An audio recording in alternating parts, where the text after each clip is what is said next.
Tsunami, the ocean's deadliest force. Giant waves with immense power.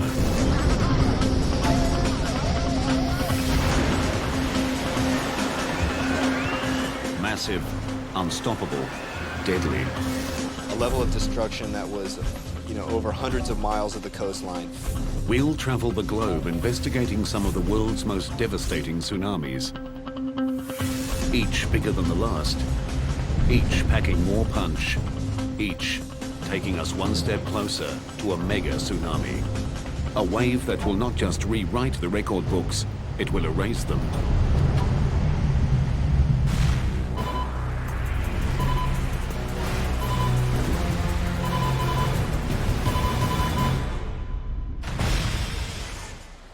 No coastline on the planet is truly safe from tsunamis. They're caused by massive displacements of water, triggered by the Earth's most powerful forces, earthquakes, landslides, and volcanic eruptions. As long as we have earthquakes on Earth and landslides, the various phenomena that create tsunamis, we're going to have tsunami waves. It's just a matter of time when the next one strikes. Tsunamis are dramatically different from the typical waves that constantly sweep across the planet. They can travel faster than 800 kilometers per hour. They can stretch for thousands of square kilometers across the ocean's surface. It's a good 15, 20 feet tall. Easy. They strike with huge mass and terrifying velocity. The most common method of gauging their height is run-up, the wave's highest point of impact on land. Each tsunami profiled here has a higher run-up than the last. Over 100 major tsunamis have struck in the past 100 years, killing hundreds of thousands and destroying billions of dollars of property. But they are not the biggest tsunamis to strike the planet. Scientists have found startling evidence that even larger waves have occurred in the past, mega-tsunamis. These things have been described as culture-ending events. Experts believe that a mega-tsunami lies in our future. To understand its power, scale, and potential, we'll first investigate 5 of the most destructive tsunamis of the past 60 years. Each has its own character, each has its own story, each brings us closer to a mega disaster.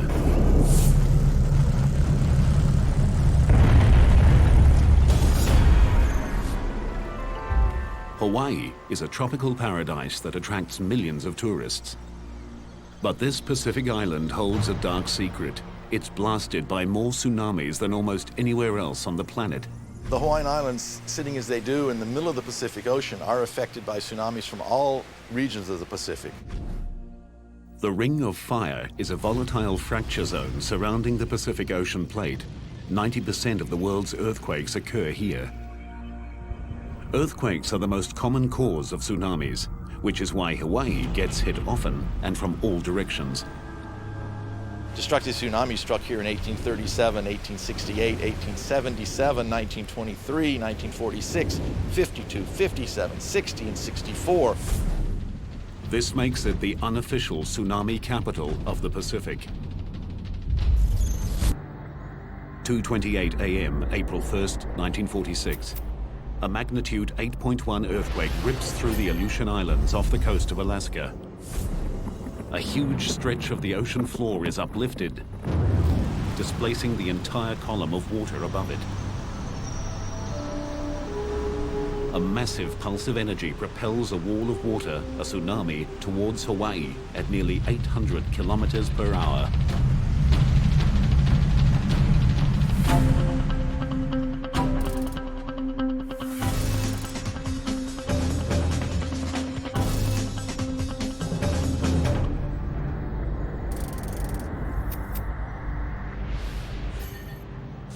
(3,800 kilometers away in the small seaside village of Laupahoehoe, children and teachers gather to prepare for the day's classes.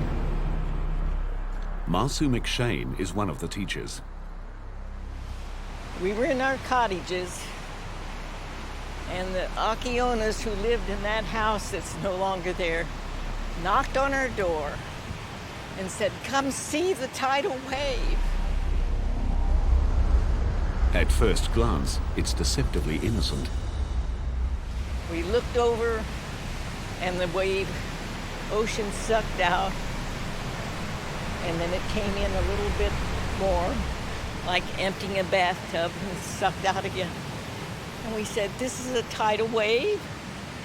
I don't think much of that."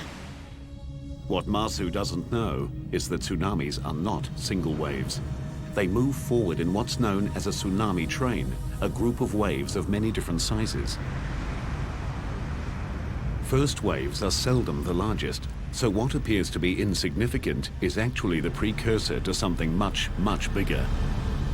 And then it did it again. And this time, it went in further and sucked out more. And we thought, a twin tidal wave, how interesting and odd.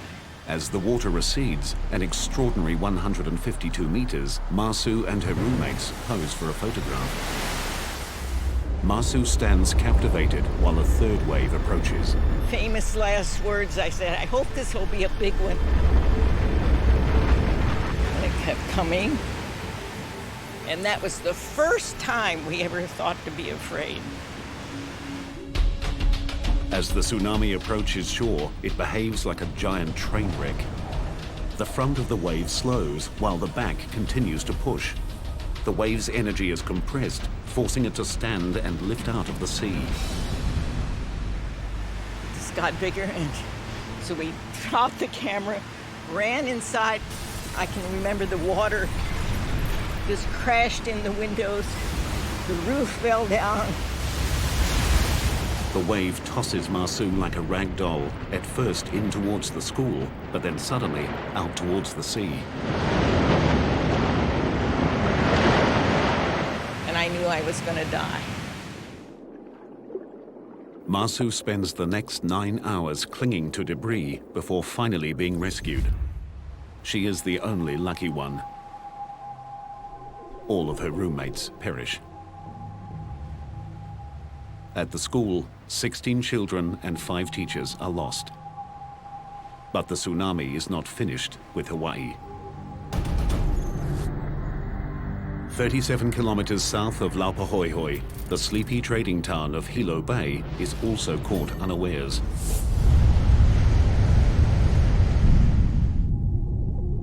Here, the tsunami destroys nearly 500 homes and businesses, kills 96, and injures hundreds.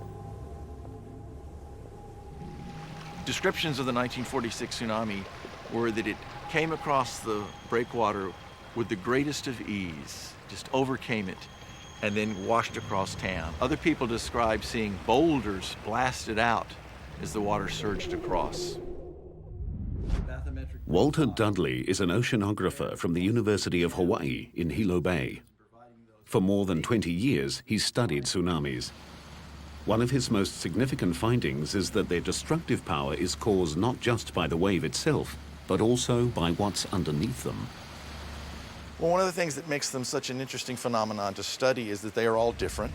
And as they travel across the oceans, they're affected by the ocean floor along their tracks. So the waves are constantly being bent or refracted. And then as they come ashore, they are further altered. No two pieces of coastline are the same. Each has its own unique undersea topography that affects the waves differently. In Hilo, it is the natural rounded shape of the bay. You can think of a bathtub, and as little children get in a bathtub, they can slosh the water back and forth, and they quickly find out that there's a speed at which the water will really move. The first 2 waves to hit the bathtub-shaped Hilo Bay caused the water to slosh back and forth. When a third wave arrived, it combined with the sloshing water to produce a larger and more destructive wave.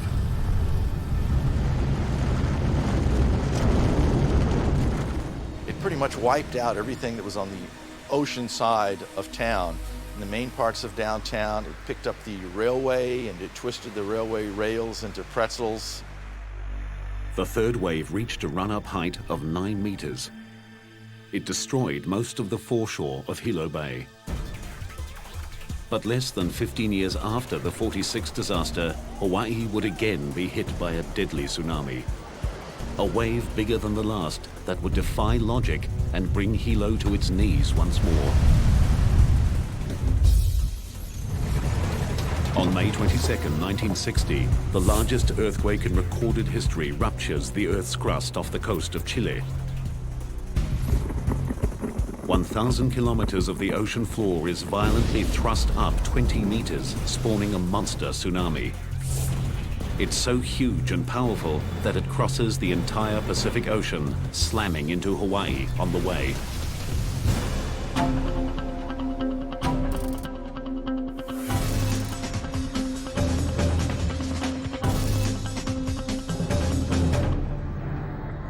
This time, technology installed since the 1946 quake warns residents of Hilo Bay 5 hours in advance. But the warning falls on deaf ears. In the preceding 12 years, about 3 out of 4 alarms had turned out to be small tsunamis.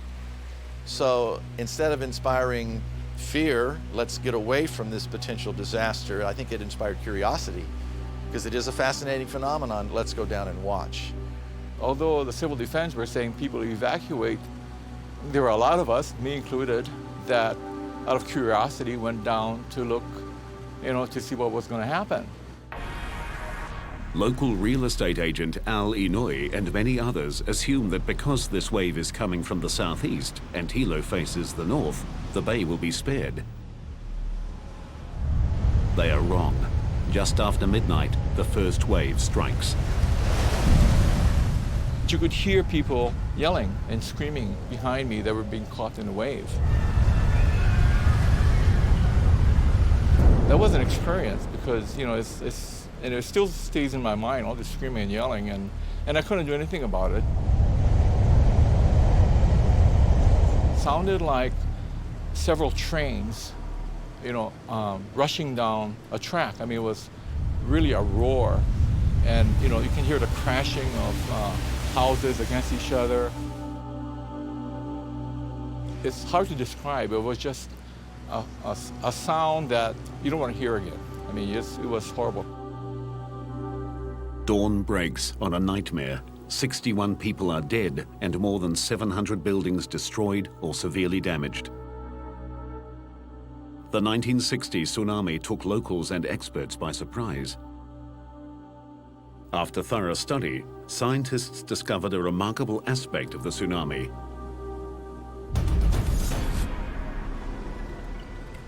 As the wave reached the shallow water off the southeast coast of the island, the middle of the wave slowed, while the outside of the wave kept moving, causing the wave to wrap around the island. Then, just as in 1946, the natural shape of the bay added to the tsunami's destructive power. This time, the largest wave had a run-up height of 10.5 meters, 1.5 meters higher than in 1946. But Hawaii wasn't the only location struck by the monster tsunami. It roared thousands of kilometers across the Pacific, striking virtually every coast, including Japan, where 122 people died. Tsunamis have an incredible amount of energy, and as they travel across the ocean, they use up very, very little of that. It's when they come ashore that all that energy is unleashed. The 1946 and 1960 tsunamis gave scientists new insights into the complex behavior and ocean-crossing power of these giant waves. But when a local tsunami hits Japan, it strikes with larger and more powerful waves than the 46 and 60 Hawaiian tsunamis combined. And there's no time to evacuate. And later, a tsunami that combines sudden impact with awesome size, a mega disaster. The 1946 and 1960 Hawaiian tsunamis had run-up heights of 9 and 10.5 meters. Shaped and intensified by the ocean floor and coastline, they smashed the island communities with unexpected force. But there's another tsunami hotspot where a larger and more deadly wave struck without warning. Second only to Hawaii, Japan is the most tsunami-prone location in the Pacific. The Japanese have been hit so many times by these giant waves that they created the word tsunami, meaning harbor wave, to describe these terrifying events. These waves can come from as far away as Chile or as close as 80 kilometers offshore. The locally generated tsunamis pose the greatest danger. They strike within minutes of being formed and with awesome power.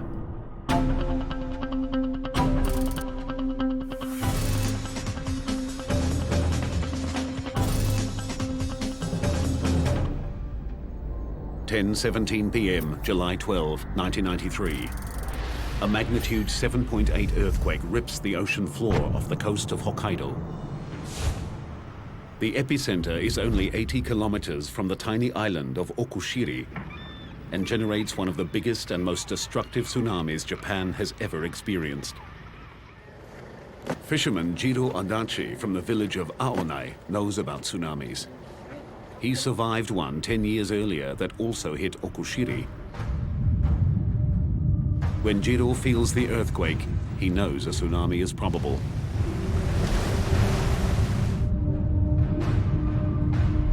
He quickly evacuates his wife and children from their seaside home, sending them to higher ground in the car while he shuts off the gas.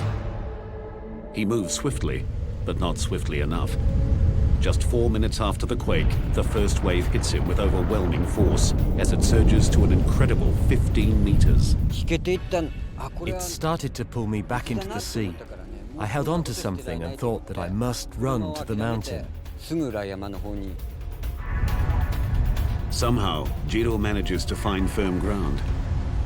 He flees to the safety of a nearby hill. In a few terrifying minutes, the tsunami destroys 80 houses and fishing shacks. But the danger is not over. Out of the darkness, a second wave strikes. Homes, boats, cars and trucks spared by the first wave are smashed to pieces. Fires erupt as gas pipes burst. Aonai is under siege. Jiro and other survivors rush to the waterfront to help the injured. We heard people shouting for help. They were calling, "Help me, help me." I heard a lot of voices, women's voices and children's voices. Suddenly, amidst the cries for help, Jiro hears something that chills his heart. Suddenly I heard a familiar voice between wave breaks, so I shouted, "Achan, is that you, Achan?" And then I heard, "Daddy." I heard that from the darkness. His young daughter is somewhere in the raging sea. As Jiro's family fled, the tsunami's first wave rolled their car and hurled them into the ocean. Jiro dives into the turbulent waters.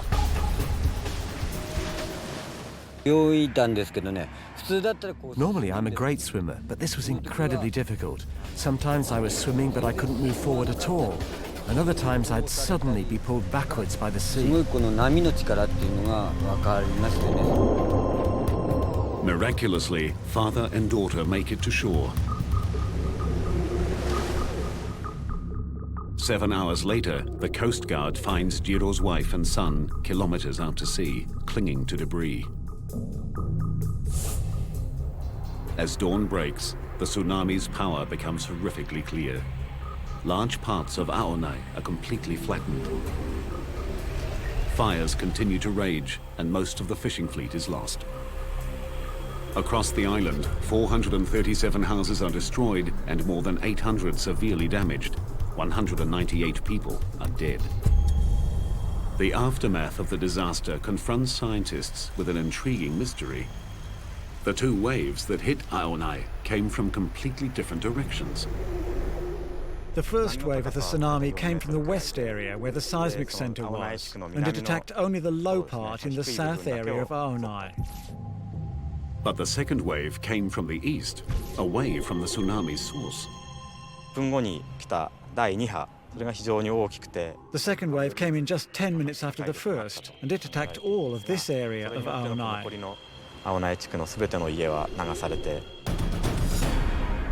The first wave that hit the west coast of Okushiri came directly from the source. But then, just like in Hawaii, the tsunami wrapped around the island, creating a second wave that struck Aonai from the opposite direction. But the wraparound effect does not explain why the tsunami hit Okushiri with such brutal force. The reason is the extreme proximity of the event which created the tsunami. After a tsunami is generated, it radiates out like ripples on a pond. As the ripples expand wider and wider, the energy spreads out over a larger area. The closer the source of the tsunami is to the impact zone, the more concentrated the energy. Okushiri was only 80 kilometers from the source, so it received the full brunt of the tsunami. Just north of Aonai, the waves reached a staggering 31 meters. Today, the legacy of the 1993 tsunami is set in concrete. Huge walls up to 11 meters high and extending 14 kilometers along the coast stand guard against the sea. Powerful steel gates protect river mouths, and the harbor is bolstered by concrete blocks to reduce wave impact. These ramparts against the waves are stronger than normal sea walls for good reason. The forces they must withstand are utterly different. Normal waves form through the transfer of energy from the wind to the ocean surface. Tsunamis are generated by phenomenal transfers of energy. Even the largest wind waves have a maximum wavelength from crest to crest of a few hundred meters. Tsunamis can have wavelengths of hundreds of kilometers. When they hit, they keep coming and coming. In a unique experiment, scientists in Japan are measuring the impact of those forces. At this lab in Kanagawa, engineers are using the largest man-made tsunami in the world to help design stronger coastal structures.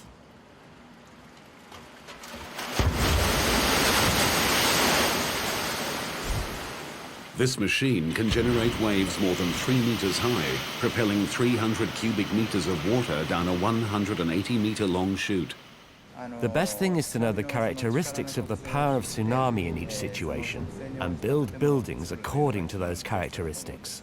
Taro Arikawa leads a team that measures the power of tsunamis under controlled conditions. This tsunami is only 2/3 of a meter high, but it strikes with 1 ton per square meter of power.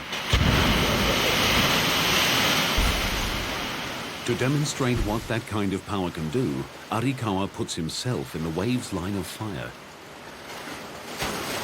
Without the rope and harness, he'd be swept away by this miniature tsunami. Bigger tsunamis are even more powerful. This 2.4-meter wave hits with the force of 10 tons per square meter. Even after the initial impact, it continues to surge forward with a sustained pressure of 4 tons per square meter. The tsunami in Okushiri was much higher and hundreds of times more powerful. Scientists here believe their studies will translate into stronger and better engineered structures, capable of withstanding tsunami strikes.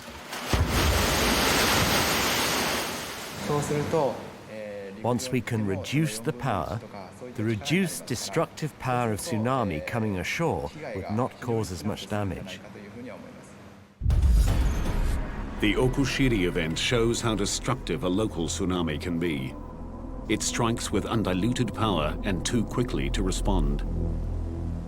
But that disaster was eclipsed by a far bigger and more deadly tsunami. A wave generated by an earthquake so powerful it moved the entire planet. A wave that takes us one step closer to a mega disaster. The tsunami that hit Okushiri, Japan, came from just 80 kilometers away and reached a run-up height of 31 meters. It killed 198 people and destroyed most of the fishing village of Aonai. but it pales in comparison to the deadliest tsunami of modern times.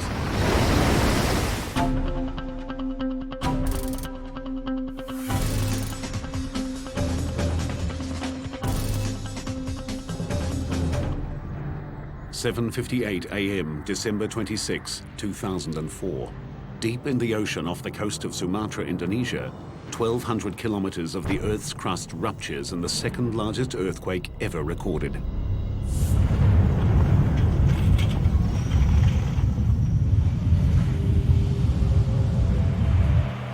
The 9.3 quake shatters buildings and destroys lives.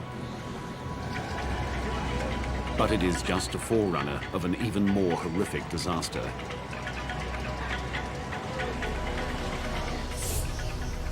An epic tsunami spreads across the entire Indian Ocean, striking 12 countries.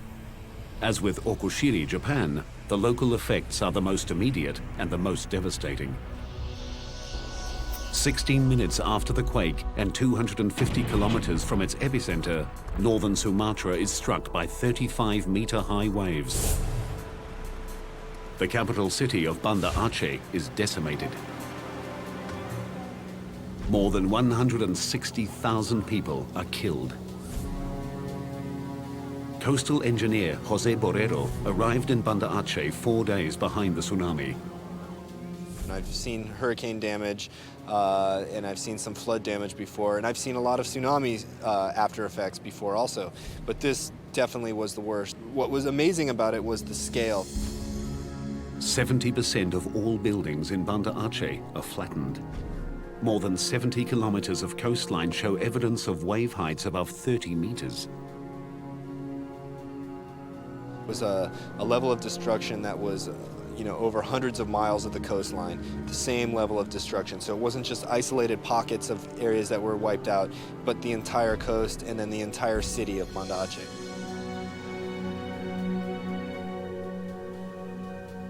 An hour and a half after Banda Aceh is leveled, the tsunami strikes Thailand. A wall of water swamps beachside villas, hotels, and villages. That wave is a good 15, 20 feet tall. Easy. Get in. More than 8,000 people die.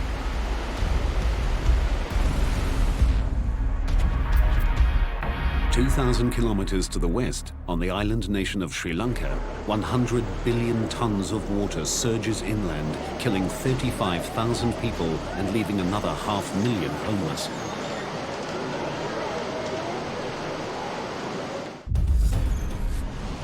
In all, nearly 230,000 people die in the most devastating tsunami in recorded history. The death toll higher than for all other major tsunamis in the past 300 years combined. The power of the earthquake that triggered the tsunami was staggering. The entire planet's sea level rose by 1/10 of a millimeter. Every spot on Earth moved at least 1 centimeter. As scientists struggle to comprehend the enormity of the event, a bizarre anomaly comes to light. One that took an additional tragic toll.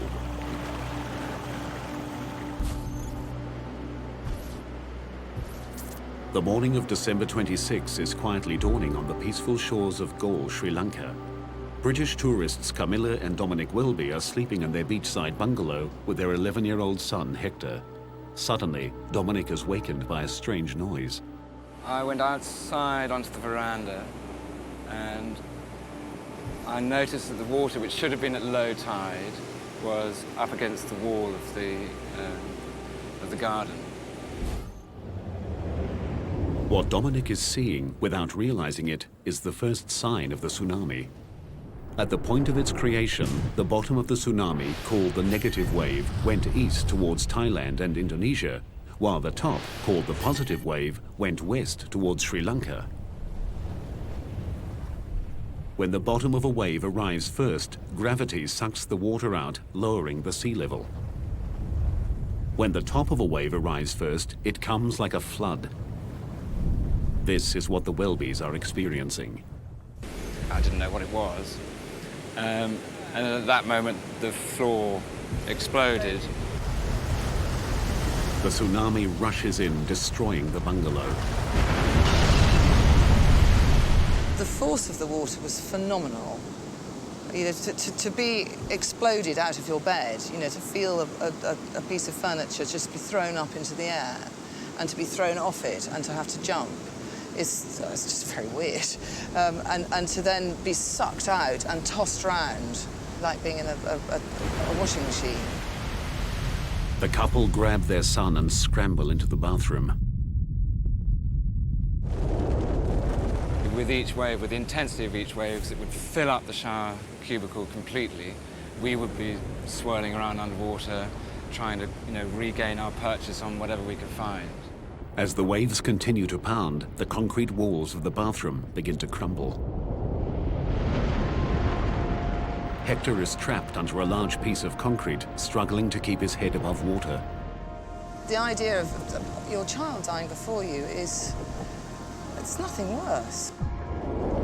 A third wave surges over Hector's head. He's seconds from death. But instead of drowning him, miraculously, it lifts the concrete slab off his foot and releases him.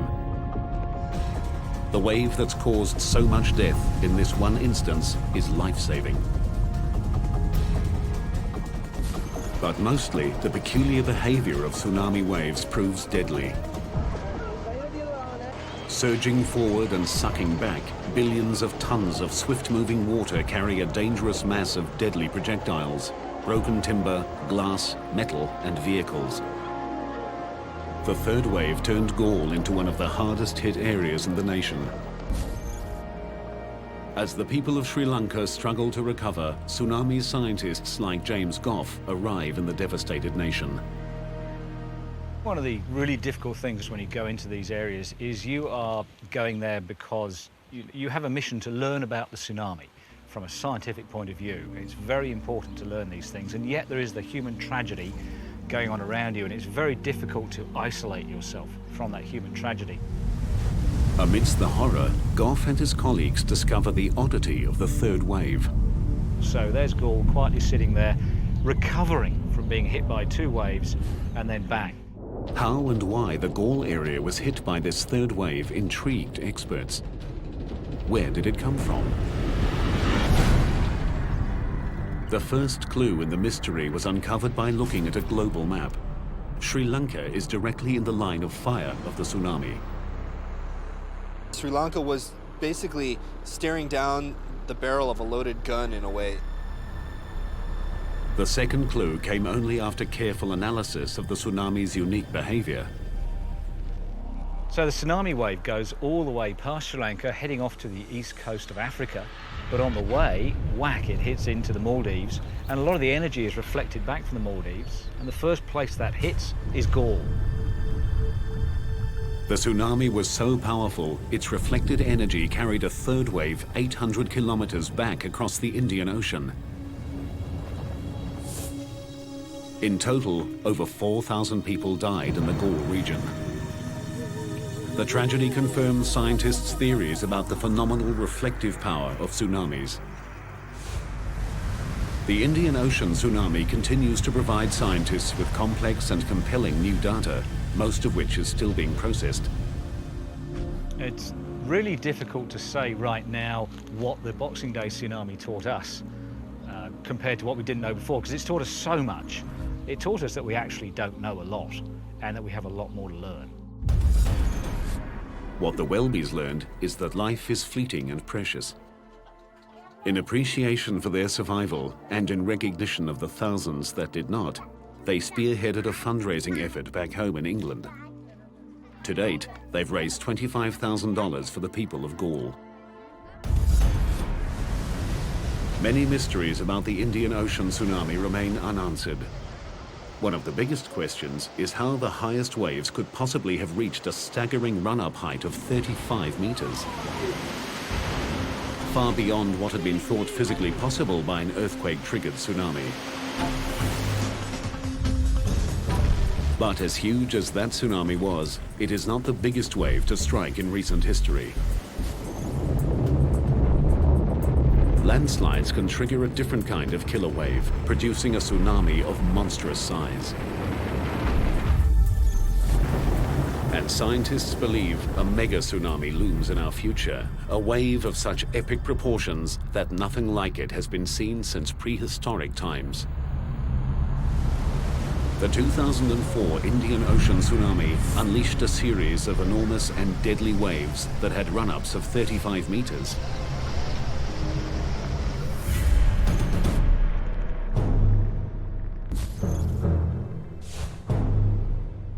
But they are dwarfed by another wave that forced scientists to become detectives. What they discovered was a new kind of tsunami, one of unimaginable size and power.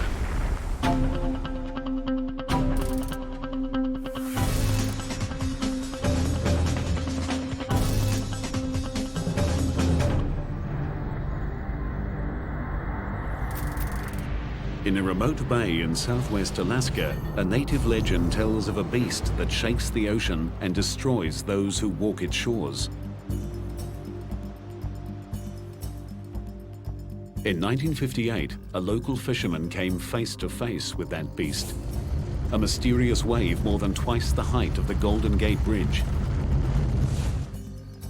The story of this incredible phenomenon began 5 years earlier, with 2 American geologists on assignment in remote Lituya Bay, Alaska.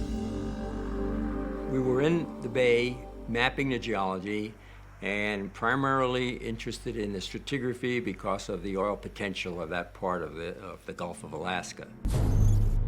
They didn't find any oil, but they did find one of the scientific mysteries of the century.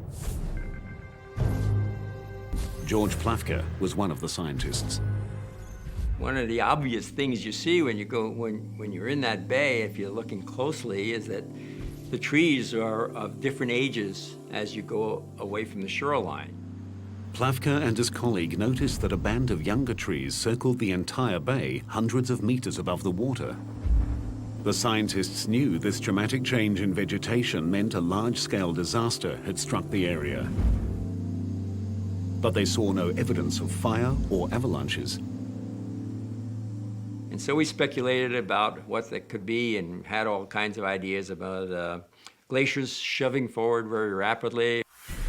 The other was that there were submarine slides going on at some of the deltas along the margin of the bay, or that there was breakouts of large amounts of water up higher along the glaciers and then they flood down all of a sudden.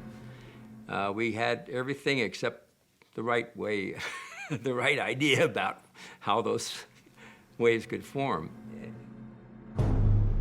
The geologists left Lituya Bay without solving their mystery.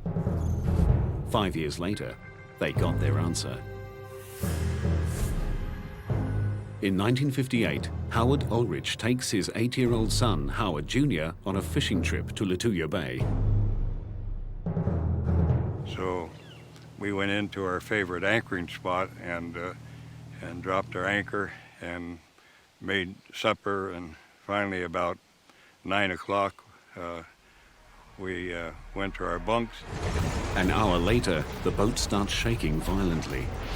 An 8.3 earthquake centered 21 kilometers from Lituya Bay rips across the water. Howard and his son rush up on deck just in time to see the most amazing sight of their lives. It looked like a big explosion, like you've seen big explosions in the water on TV. That's exactly what it looked like. What happens next defies the imagination.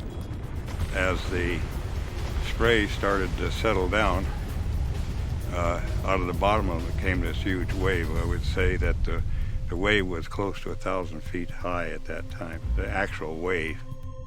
Traveling at an estimated 112 kilometers per hour, the liquid mountain is charging straight for Howard and his son.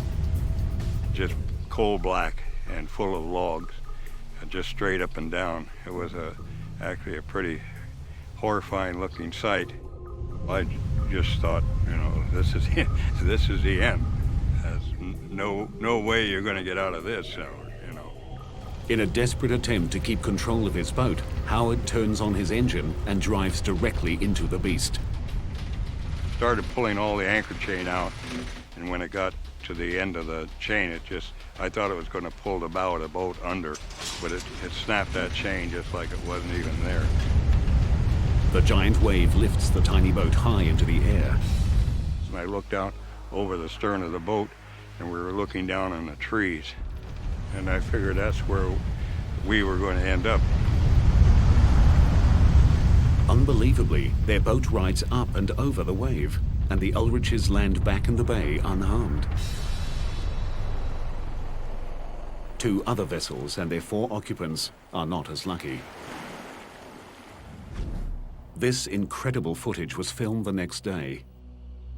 Everything in the wave's path is destroyed, no trees are left standing, and most soil is ripped off down to bedrock. The run-up height of 1,740 feet is the world record, I think, for anything that's happened in historic time. And it was, it's 500 feet higher than the Empire State Building. That's pretty big. The earthquake felt by Howard triggered a massive rock slide, sending 30 million cubic meters of mountain hurtling into Lituya Bay. The debris slammed into the water, creating the giant wave. It just swooped down a very steep slope and ran out into the fjord and basically forced all the water out of that little arm in front of the glacier and shot it up over the ridge that was on the other side. One mystery remained. The amount of water displaced exceeded the amount of land that fell into the bay. It took 42 years to solve this mystery. Scientific models determined that the rapidly moving landslide created an air pocket behind the wave, preventing the water from sloshing back. The force of the air pocket combined with the size and weight of the landslide shot the water out of the bay like a missile. It would be the same as if you took a paddle and ran it down and pushed into the water full speed at a high velocity. Just push all the water right out. The effects of the giant Lituya Bay wave remain clearly visible today. The event rewrote the history books and changed our understanding of tsunamis forever. Landslides can and do produce waves far larger and more destructive than ever thought possible. Lituya Bay's desolate location limited the damage caused by the giant tsunami. But should an even bigger landslide-generated wave strike a major city, the result will be a mega disaster.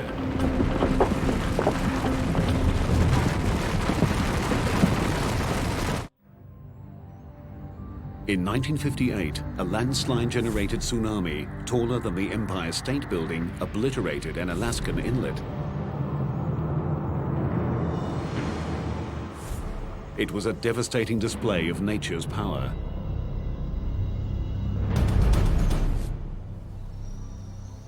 But across the Pacific Ocean, on the gentle slopes of Oahu, Hawaii, scientists have uncovered evidence of a potential disaster that would dwarf the Indian Ocean and Lituya Bay tsunamis combined.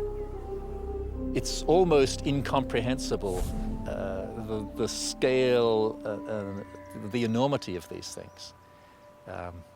It would be quite a view. Gerard Fryer is a geophysicist from the University of Hawaii. He uses advanced computer modeling and field data to forecast tsunamis. His research has uncovered a potential wave so big that even the best laid evacuation plans may not be enough. These things have been described as culture-ending events. The state would essentially be knocked back to the Stone Age. This mega-tsunami would combine the dizzying height of a landslide-triggered wave with a tsunami that strikes a densely populated landmass, in this case, Hawaii.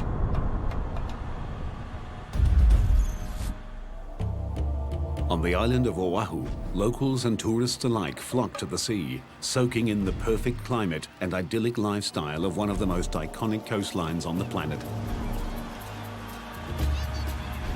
But in our scenario, everyone is oblivious to the fact that less than 480 kilometers to the east, a disaster of biblical proportions is about to strike.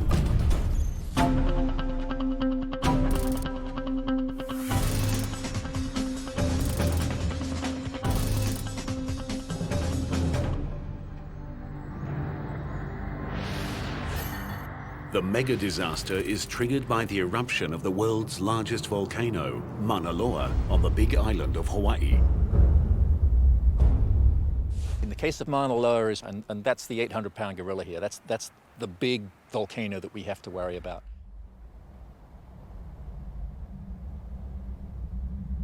As Mauna Loa is preparing for eruption, the southwest rift zone of Mauna Loa inflates with magma. The entire mountain swells, which means that the outer slopes get steeper. There are probably a succession of small earthquakes, and then maybe a big earthquake that shakes loose this very steep western flank of the volcano.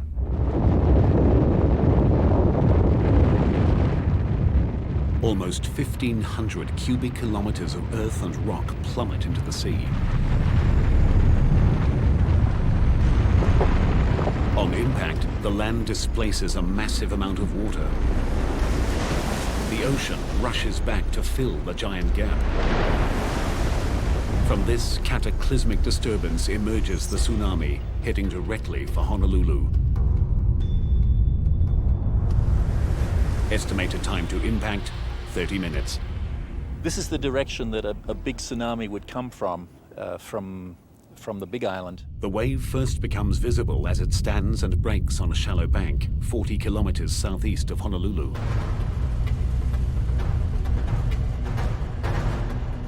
You'd see the sea rear up in front of you. It would be huge. It would rise up above you the size of a building, the size of a 10-story building. Surging inland at up to 70 kilometers per hour, the tsunami slams Honolulu.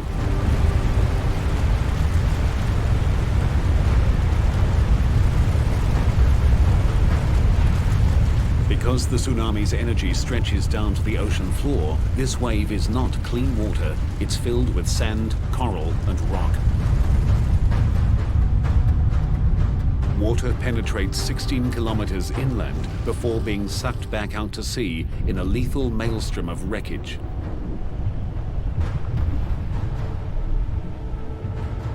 It annihilates nearly everyone and everything in its path.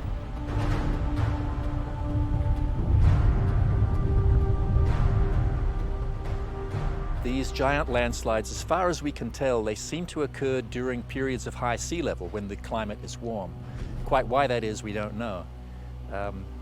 But we are in a warm period right now with high sea level. So we should expect something like this within the next 10 or 20,000 years. As the unofficial tsunami capital of the Pacific, Hawaii is preparing for the future.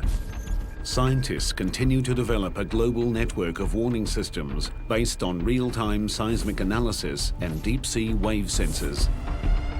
Alarms will sound as soon as 90 seconds after the initiation of even a small tsunami. Tsunamis are global-sized events with global ramifications. They combine the almost unlimited power of the Earth with the gargantuan might of the sea. They are a humbling reminder of the transience of man and the awesome strength of nature. While scientists learn more about tsunamis, engineers build stronger coastal barriers, and experts implement improved warning systems, individual vigilance remains essential. And you see the water withdrawing, strangely, curiosity shouldn't compel you to go down and see what's going to happen next. The alarm bell should be going off. It's something that we need to have embedded in our culture, in our knowledge base, and in our education so that we know what to do when the next tsunami happens. Not if, it's when. It's something we need to learn to live with. As long as we continue to have the phenomena that create these giant waves, we will continue to have tsunamis. It's just a matter of time before the next one strikes.